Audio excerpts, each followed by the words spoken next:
Mr. Friedman, how much government intervention do you think is necessary to prevent the rise of monopoly and oligopoly under the free enterprise system, or would it take care of itself if left Well, alone? I believe if you examine the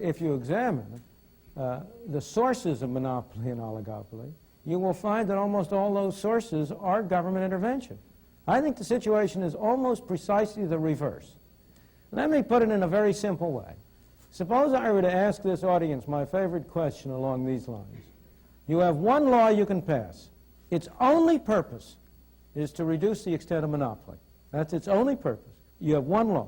What law would be most effective in achieving that end? What law would you pass?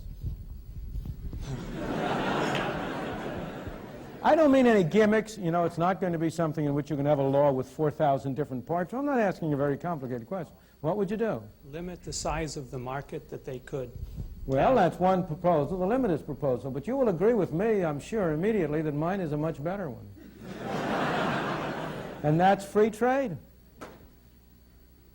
Eliminate all tariffs and all restrictions on foreign trade, and you enable the world to come in as competition to prevent domestic monopoly.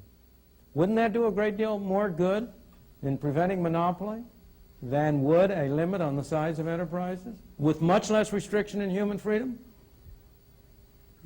Now, if you ask yourself, where do monopolies come from? In the United States, the most important and the strongest monopolies are unquestionably those that derive from governmental privilege.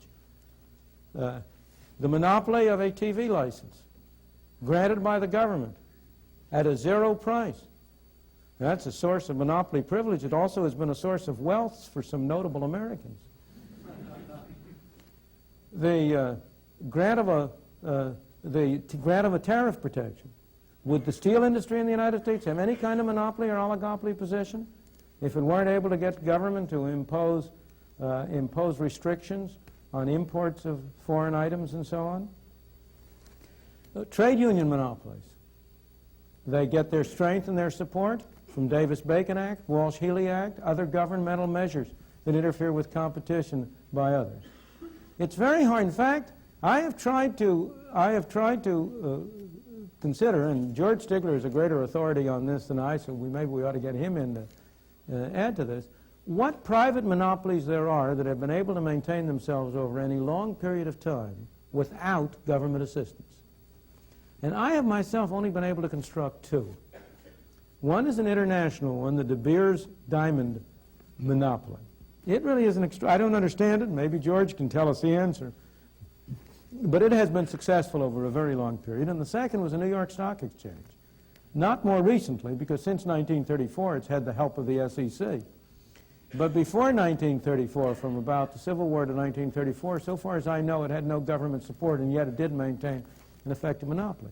But almost every other case, you have temporary monopolies develop, and if the government doesn't come in to shore them up, they fall to pieces.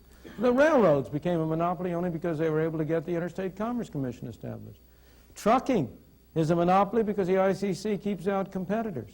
And you can go down the line and find that one hypothetical monopoly case after another derives from governmental assistance and support. So I think the answer to your question, and you and I have the same objective here, is less government intervention, not more.